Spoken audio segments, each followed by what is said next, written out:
Hey everyone, it's JD over here at the Creamy Art Shop. Just wanted to reiterate once again to everyone that when you're trying to do God's work and you're trying to do good, the devil sends demons and converts what are seemingly good people, turns them into demons to derail the work of God. I've said from the beginning that the only thing I've known for sure is that it's God's plan and that God is not done with me.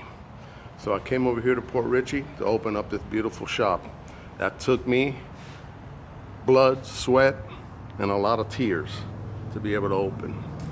But the systemic machine that makes people lose sight of human kindness and dignity and the simple kindness that we can extend others,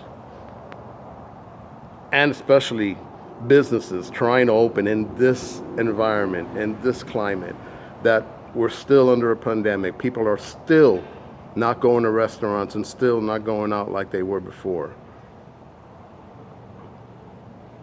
I've said all along that I need kindness and humanity to do this because this is God's plan.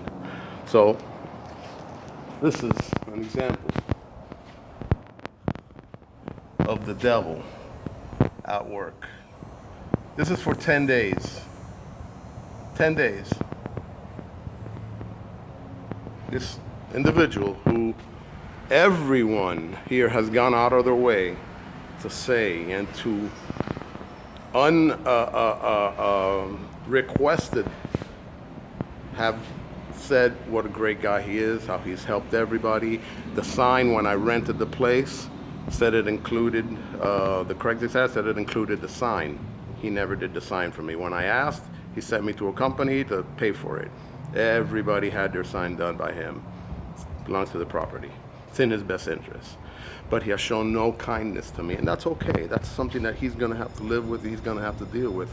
But I'll tell you what, I'm gonna fight for my business because I've come too far and too hard. I've overcome 2 strokes, losing my business for 5 years, growing, sold over $200,000 in 2019 to have it wiped out completely by COVID and the heartless disdain for small businesses that wiped me out and there was no assistance.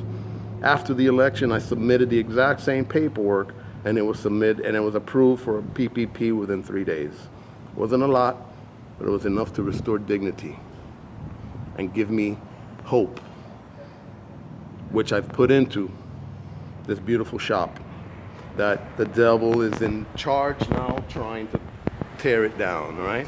So I'm gonna bring you guys inside and take a look. Coca-Cola is my distributor for soft drinks. I have the Kona ice cream. Just take a look at this beautiful shop. All right, guys, look at this. This was built by a homeless man, someone who lost everything, was abandoned, had 2 strokes, was homeless. This right here, this is a new artist that just came by yesterday, left these paintings. So that's already proof that what I'm doing is God's work and it's for the community and to elevate everybody as artists do when we open businesses and places. I've sent my message to TV, politicians, everyone who I can think and I can imagine that might have a vested interest in helping me, if anything, help a small business to overcome the systemic racism that destroys small businesses before they even get started. It's no coincidence that there are so many small Latino and Black businesses and minority businesses, because it's by design. The owner here claims that Bank of America automatically sends eviction notices if payment is past the day 1. If that's true, then Bank of America is the problem, and that is the systemic part. That is the definition of systemic racism.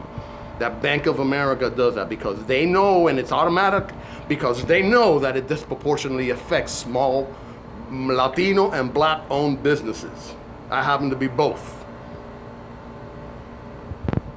So that's what needs to change. That mindset. that it's okay to discriminate and treat people